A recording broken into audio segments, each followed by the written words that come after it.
아브라함이 어떻게 이렇게 하나님 앞에 소돔과 고모라를 위하여 기도할 수 있었을까?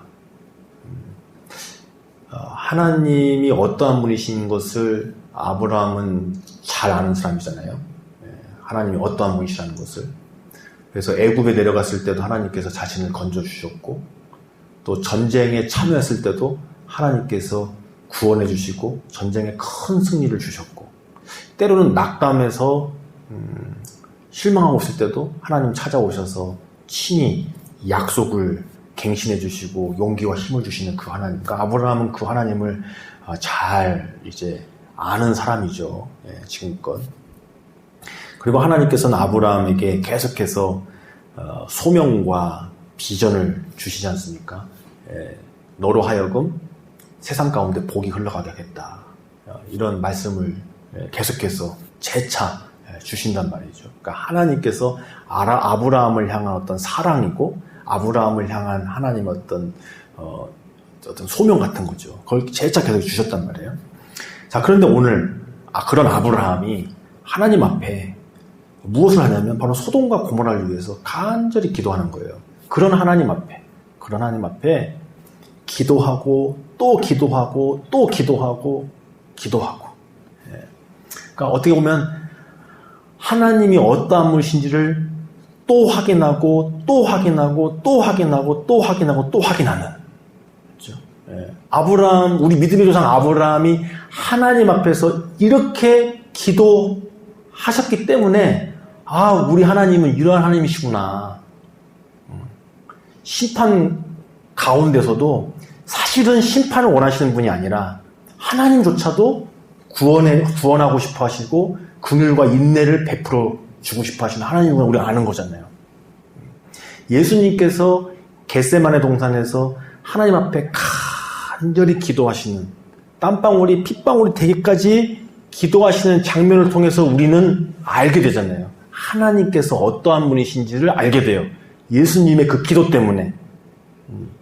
하나님은 공의 하나님이시구나. 저렇게 예수님이 간절히 기도해도 진노의 심판을 거두어 두시지 않는구나. 그러나 그것을 누구에게? 예수님에게 부으셔서 우리를 구원하시는구나. 예수님은 곧 하나님이시잖아요.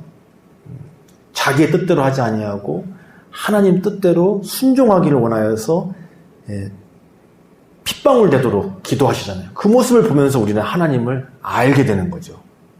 또 수많은 하나님의 사람들이 하나님 앞에 또 한 번 순종하고 또 한 번 순종할 때, 또 환난당하고 어려움 당한 사람들이 예수님 앞에 나아가서 또 한 번 갈급해하고 또 한 번 요청하고 또 한 번 나갈 때 우리는 그걸 통해서 아는 거예요. 하나님은 은혜로우신 분이구나. 하나님은 기도를 들으시는 분이시구나. 하나님은 손을 내밀어 주시고 간절히 원하는 자에게 은혜를 베풀어 주시는 분이구나 라고 아는 거죠. 오늘 아브라함이 무려 5번에 걸쳐서 간절히 하나님 앞에 기도함으로 우리는 소돔과 고모라를 분심판으로 하나님께서 심판을 결국 하셨지만 그것은 하나님 탓이 아니죠. 이걸 통해서 알게 되잖아요. 지금 아브라함도 50명은 있겠지 했다는 거 아니에요. 아브라함이 소돔과 고모라를 모르는 바가 아니지 않습니까? 다 보고 들은 게 있는데, 그런데 50명은 있겠지. 아무리 저런 곳이라도 50명이 없을까? 근데 없더라는 거죠. 10명도 없더라는 거예요. 이건 하나님의 탓이 아니시죠. 하나님이 긍휼하지 않아서 하나님께서 빡빡해서 소돔과 고모라를 불심판한 것이 아니라 사람이, 소돔과 고모라가, 우리가 그렇다라는 것을 나타내는 것이고, 반면에 하나님은 공의로우시고 정의로우시지만 그 마음은 얼마나 간절히 구원하고 싶고 은혜를 베풀고 싶어 하신지를 알 수가 있는 대목이라는 거예요. 그러니까 하나님께서 다 들어주시잖아요. 아브라함 입장에서는 한 번 요청한 것도 엄청 무서운데 용기를 내서 또 한 번 하고 또 한 번 하고 감히 노하지 마시옵소서 막 이러면서 하잖아요. 근데 하나님께 다 받아주시잖아요. 이게 하나의 어떤 마음이냐면 우리식으로 이걸 의역하고 번역하면 50명? 그래, 그게 내 바람이다. 나도 50명 있었으면 좋겠다. 이런 거 아니에요. 45명? 그러니까 나도 45명 있었으면 좋겠어. 10명이라도 나도 있었으면 좋겠어. 그게 하나님의 마음이신데 사람이 그게 아니니까. 자, 이것을 우리가 발견할 수 있습니다. 우리는 하나님의 공의와 또 긍휼하심을 이 장면을 통해서 함께 볼 수가 있는데, 이걸 우리가 어떻게 발견하게 되냐면 아브라함의 기도를 통해서, 끈질긴 기도를 통해서 우리가 하나님을 이만큼 알게 된 거예요.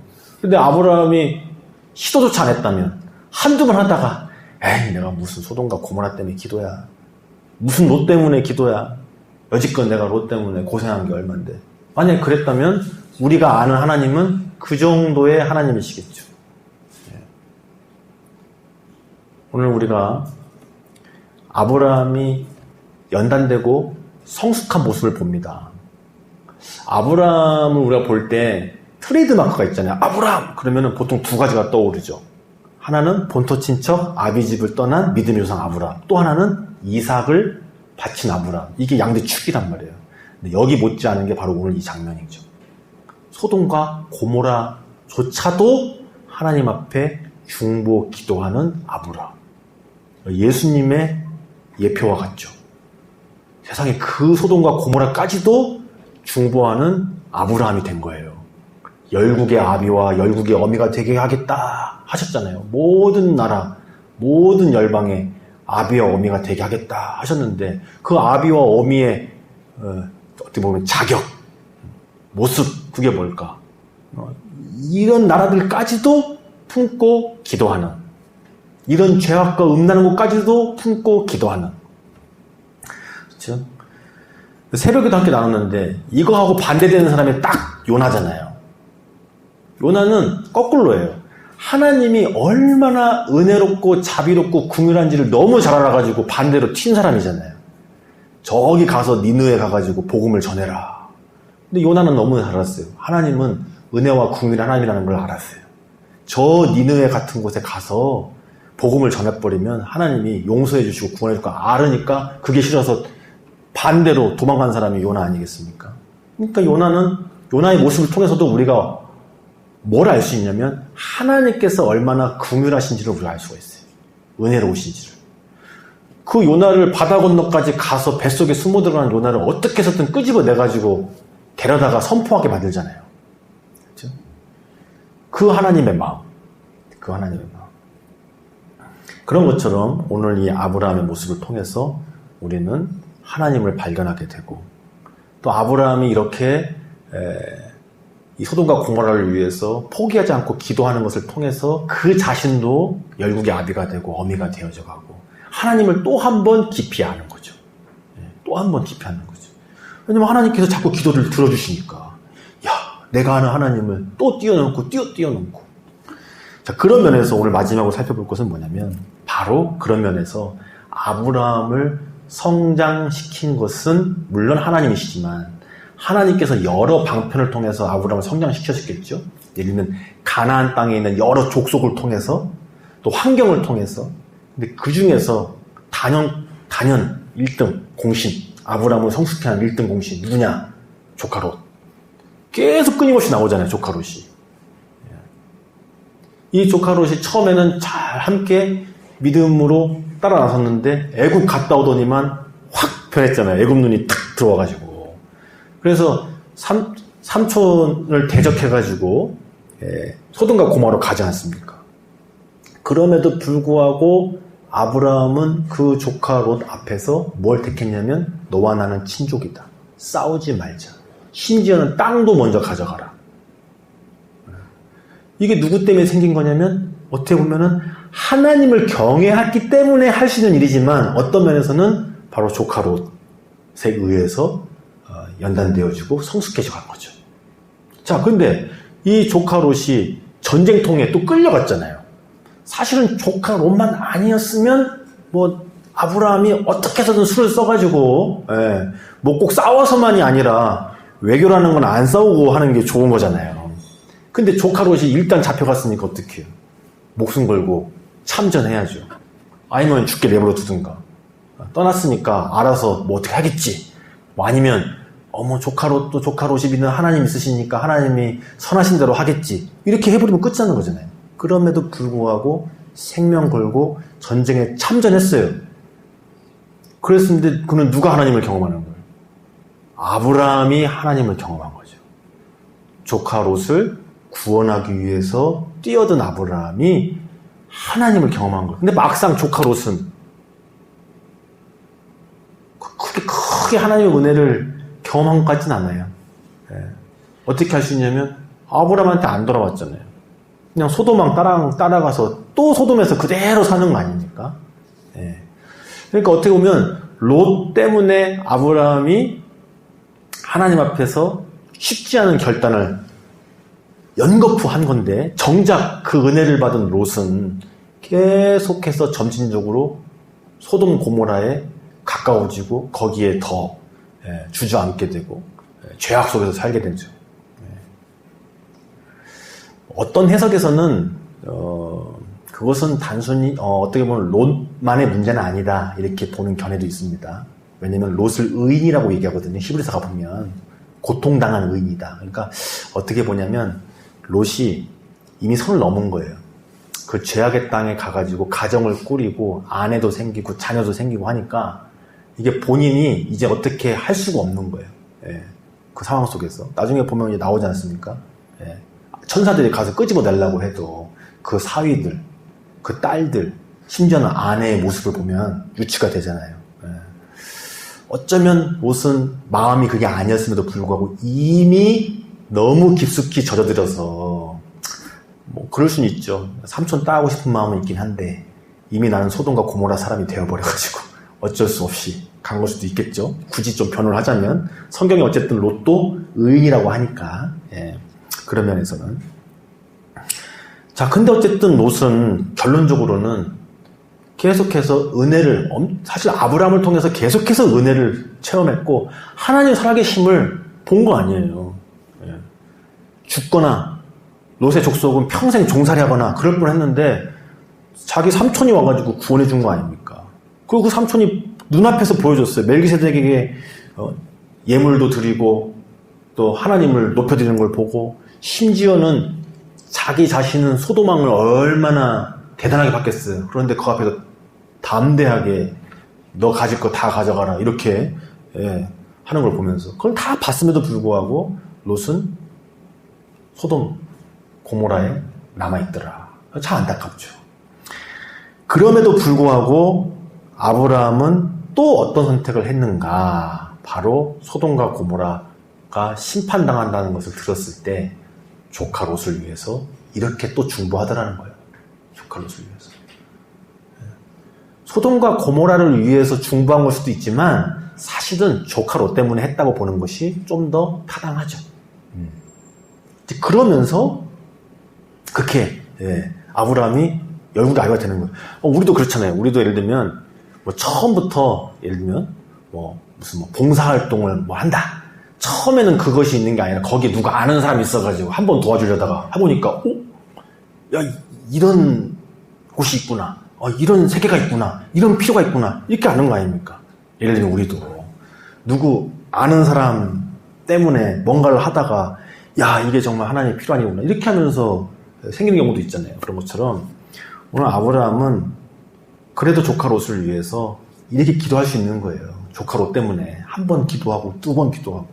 자, 우리도 기도 안 하던 사람인데 예를 들면 내가 사랑하는 사람 때문에 또 기도하게 되고 또 기도하게 되고 내가 기도해야지. 어떡하겠어. 내가 기도해야지. 이렇게 되면서 기도의 사람이 되는 거죠. 포기하지 않고 기도하고 또 손을 내밀고 또 손을 내밀고. 그러니까 정작 당사자는 어떻게 될 망정, 그거는 그 사람의 신앙이겠지만 우리는 하나님 앞에서 또 그 대상에 대해서 바른 마음, 옳은 마음, 하나님의 마음을 품고 또 손을 내밀고 한 번 더 기도하고 또 한 번 기도하고 또 한 번 섬기고 이렇게 할 때 성숙해지는 거죠. 하나님을 그만큼 더 많이 알게 되는 거죠. 그래서 결국 롯이 어떤 면에서는 아브라함이 성숙해지고 아브라함이 하나님을 한 번 더 알고 또 한 번 알고 하게 하는 그런 어떻게 보면은 조력자, 되었다. 이렇게 볼 수 있겠습니다. 그래서 오늘 말씀 앞에 보면 이런 말씀이 있죠. 19절에 보면 18절 19절에 보면 아브라함은 강대한 나라가 되고 천하 만민은 그로 말미암아 복을 받게 될 것이 아니냐. 내가 그로 그 자식과 권속에게 명하여 여호와의 도를 지켜 의와 공도를 행하게 하려고 그를 택하였나니 이는 나 여호와가 아브라함에 대하여 말한 일을 이루려 함이니라. 하나님께서 앞뒤에 뭐라고 얘기하냐면 나 소돔과 고모라 심판하러 간다 이렇게 말을 하셨어요. 내가 그걸 숨기겠느냐? 그러면서 아브라함에게 뭐라고 하시냐면 내가 아브라함 택한 이유는 도를 행하게 하려고 하나님의 방법대로 사는 사람 만들어서 하나님 앞에 의로운 사람, 세상 앞에 공도를 행하는 사람 만들려고 합니다. 그걸 통해서 세상의 복을 아브라함을 통해서 주려고 내가 아브라함 택했다, 아브라함 불렀다 이렇게 말씀하시는 거예요. 자, 이렇게 아브라함은 바로 조카 롯을 통하여 또 다양한 방편을 통하여 이렇게 하나님의 사람 또 열국의 아비와 어미로 성장하게 되었습니다. 오늘 우리도 다양한 환경 또 하나님께서 맡기신 사람 여러 가지 여건들이 우리에게 주어져 있습니다. 거기에서 예수님 바라보면서 또 한 번 순종하고 또 한 번 섬기고 또 한 번 손을 내밀고 또 한 번 무릎을 꿇고 그럴 때 우리는 하나님 앞에서 또 한 번 닮아가고 또 성령의 열매가 또 하나 또 맺혀지고 또 이렇게 자라나는 거죠. 아브라함이 그냥 성숙해진 것이 아니라 이런 과정을 통해서. 그런데 가만히 보니까 조카 롯이라는 참 너무 사랑하면서도 또 그 조카 롯은 멀어져만 가면서도 그래도 포기하지 않고 손을 내밀는 과정 속에서 아브라함은 하나님의 사람으로 성장해 갔다. 하나님을 아는 사람이 되었다. 그래서 오늘 조카 때문에 이렇게 하나님 앞에 구하고 또 구하고 또 구하고 또 구하잖아요. 그러니까 우리의 삶 속에서 정말 어떻게 할 수는 없고 기도하게 만드는 사람들 있잖아요. 그렇죠?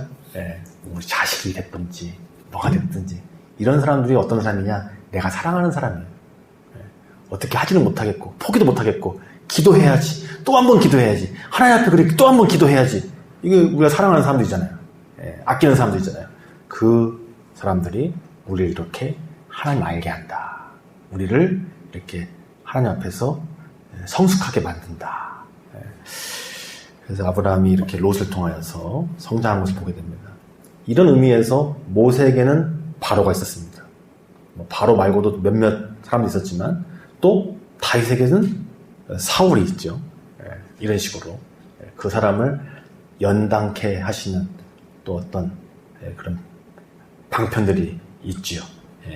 그런 것처럼 우리 인생에서 우리가 하나님이 이러한 방편을 통해서도 우리를 하나님 알게 하시고 성숙케 하신다는 것을 깨닫고 우리가 좀 더 용기를 내고 힘을 내고 하나님의 닮은 사람들, 아브라함의 후예로서 이렇게 살아가는 사람들 되기를 주께서 원하십니다. 기도하시겠습니다. 살아계신 하나님 감사합니다. 모든 것을 합력하여 선을 이루십니다. 환경과 사람과 여러 가지를 통하여서 우리가 하나님의 사람 되기를 원하십니다. 우리를 세상 속에서 부르셨고 이제는 의롭게 되기를 원하시며 영화롭게 되기를 원하십니다. 롯을 통하여 아브라함을 성숙하게 하시며 하나님이 어떠한 분이신지 더 깊고도 풍성하게 알게 하신 것을 찬양합니다. 우리도 우리에게 닥친 여러 가지 환경, 여건, 고난, 사람들을 통하여서 하나님을 바라보게 하여 주옵소서. 십자가 뒤에 영광을 바라보며 그 모든 고난을 참으신 예수님을 우리가 봅니다. 마치 그것처럼 우리도 그 하나님의 마음을 바라보면서 우리에게 맡겨진 환경에 지지 않게 해주시고 한 번 더 기도하고 또 한 번 기도하고 하나님을 더욱더 깊고도 풍성하게 아는 사람으로 성장하고 변모가 되게 하여 주시옵소서. 감사하며 예수님의 이름으로 기도드리옵나이다. 아멘.